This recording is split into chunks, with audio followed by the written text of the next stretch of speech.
We all have dreams in our lives.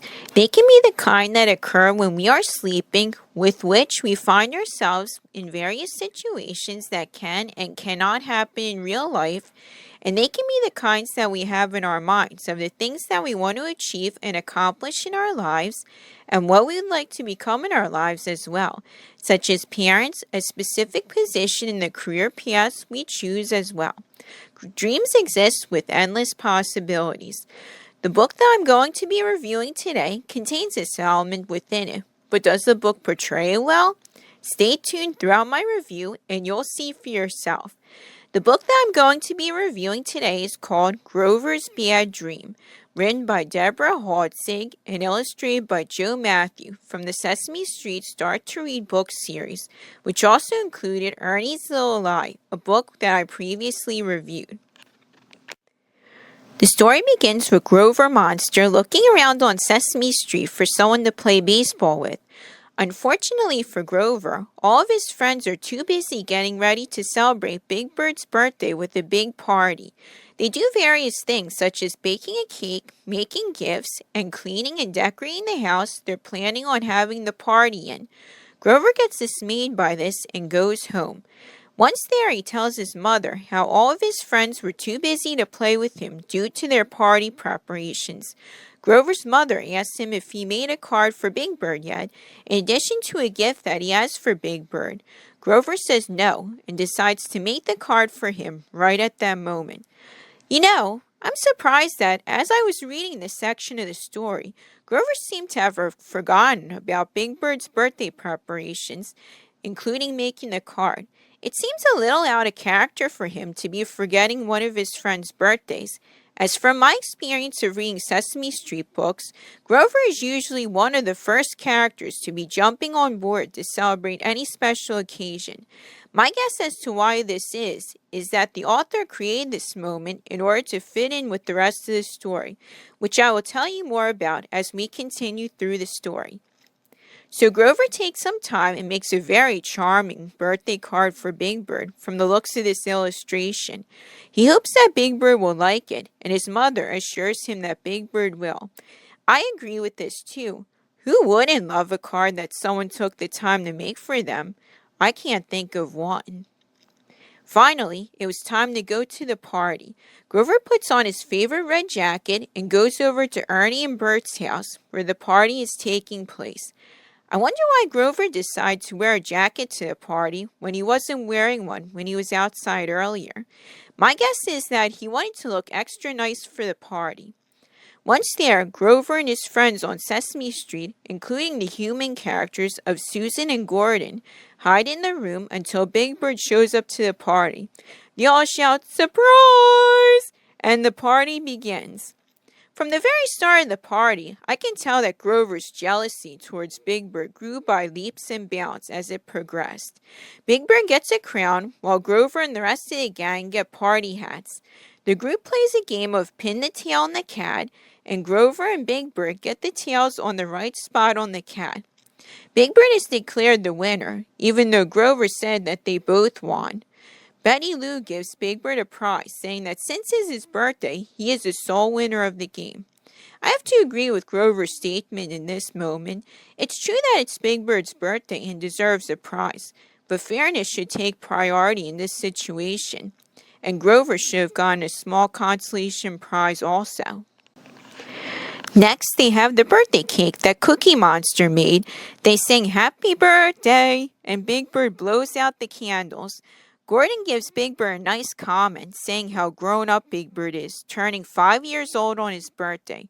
Grover, filled with more anger and jealousy, makes a remark snidely, saying that he's older than Big Bird at 6 years old. Nobody hears him. The birthday cake gets cut up and served to everyone. Grover hopes that he gets the piece of birthday cake that has the pink rose on it.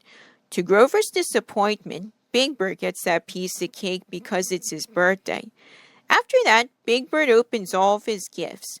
Ernie gives Big Bird a birthday card that was made by his cousin Fred, whom I mentioned in one of my previous reviews is a very talented artist. Everyone, especially Big Bird, admires the card, and I think the design on the card is very well done as well. It really captures Big Bird's likeness beautifully. This moment further enhances Grover's grumpy, jealous feelings, saying to himself that he made a card as well, and jumping to the conclusion that everyone liked Ernie's cousin Fred's card more than his. I must say, reading this part of the book with the entire duration of Big Bird's birthday party, I am so amazed at how very much out of character Grover is acting throughout. Normally, Grover is a cheerful character, always thinking of his friends, and adding a nice playfulness to pretty much anything that contains his presence. Here, Grover is acting completely jealous and resentful towards Big Bird and pretty much everyone attending the party. I was shaking my head and thinking, wow, Grover, way to make someone else's special day all about you. What happens next in the story makes him regret this, so stay tuned. Grover returns home after the party is over and complains to his mother how awful the party was, including how he thought that Big Bird didn't like the card that he made for him. With that, he stomps off to his room and stays there for a while. My answer to this is, Grover, the party itself was not bad at all. It's your own jealousy and resentment towards someone on their special day is what made the experience miserable for you. We're not really told how Grover's mother reacts to his complaining after she asks him how the party was. If I were his mother, I would stop Grover from stomping off into his room and have a talk with him about jealousy and how he should be happy for others on their special days and that what he would want on his birthday, not someone being jealous and resentful towards him. That night, Grover goes to bed and dreams that it's his birthday. His friends, minus Big Bird, throw a big party for him and give him all the special treatment that Big Bird got at his birthday party earlier in the book, complete with a slice of birthday cake with a rose on it. I'm not sure why Grover makes it a big deal to get a slice of birthday cake with a rose on it. The only reason I would want a piece of cake with a rose on it is that the rose contains more frosting, and more frosting is better, I believe. I would like to point out the expression on Grover's face in his dream when he's holding the slice of cake. It looks like he's either drunk or half asleep, which seems a little strange and funny at the same time. The dream quickly turns bad when Big Bird comes running into the room where Grover's birthday party is taking place wearing a blanket. Big Bird has lost his feathers and has to wear a blanket to the horrifying astonishment of Grover and all the other guests. This scares Grover so much that he wakes up yelling and crying. His mother comes to his bedroom and Grover tells her what happened in his dream to scare him so much.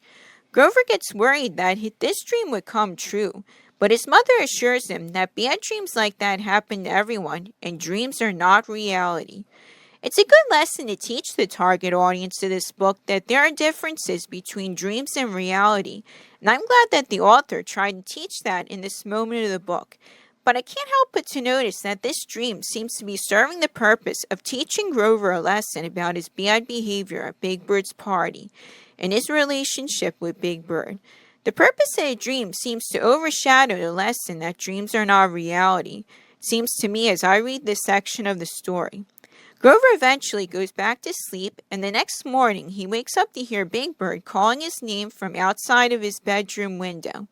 Big Bird came to see Grover to thank him for giving him the card, and it's his favorite, proving that Grover had wrongly jumped to the conclusion earlier that Big Bird didn't like the card. Grover runs out of the house, excited to see Big Bird, and gives him a big hug. He even compliments Big Bird on how many beautiful feathers he has, to Big Bird's surprise. Big Bird invites Grover to play with his new toys that he got for his birthday, and the two of them run off down Sesame Street and do just that. The end. My final thoughts on this book. I think the title of this book is misleading. For a book that's titled Grover's Bad Dream, the dream element doesn't play much of a role in the story. In fact, the dream doesn't even show up in the story until the final third part of the book. The story seems more focused on Big Bird's birthday party and Grover being resentful and jealous towards Big Bird throughout. Grover being very out of character like that, as I mentioned earlier in this review, make this story not very pleasant for me to read at times. I would even say that Grover's being insufferable too. I'm surprised that nobody at Big Bird's birthday noticed Grover acting like that. My guess as to why that is because the story needed Grover to act mean like that in order to work, and have the dream he had teach him a lesson about his behavior. If I were to rewrite the story, I would include the dream element more by having Grover have a bad dream in the beginning of the book, and Grover feels scared throughout the whole story, thinking that whatever happened in the dream will really happen to him in reality.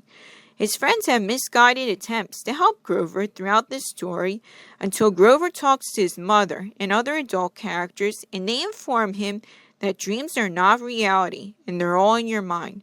Then Grover feels better and is his happy self again. Overall, would I recommend this book to others? Well, yes and no. I would only recommend this book if you happen to be a fan of Sesame Street books and just read it for fun to kids. I mostly do not recommend this book because I feel that Grover sets a bad example for the target audience by being jealous and angry throughout the birthday party when the proper behavior is to be happy for others on their special days. Having the dream set Grover straight is interesting, but I don't think it's a good way to teach that lesson to others. It would be more effective if Grover came to that conclusion to be nicer on his own, I would say. As I mentioned, the dream plays a very small role in the book, not justifying that the book be named after it either. One good thing I can say about this book is that, as usual for Sesame Street books, the illustrations are extremely well done. The artist really has a good sense of the characters' likenesses, especially of the human characters like Gordon and Susan. Now, very expressive the characters are. I especially like how the illustrations capture Grover's various expressions and body language throughout Big Bird's birthday party, gradually showing how Grover descends into his anger and jealousy. The details are well thought out, especially the designs of the birthday cards that Big Bird receives. I would say the illustrations are easily the best part of this very average Sesame Street book. I hope you enjoyed my review of Grover's Bad Dream, and if you have any suggestions for my future review videos, feel free to leave them for me in the comments section below. Please comment, rate, and subscribe to my channel too. Have a nice day, everyone!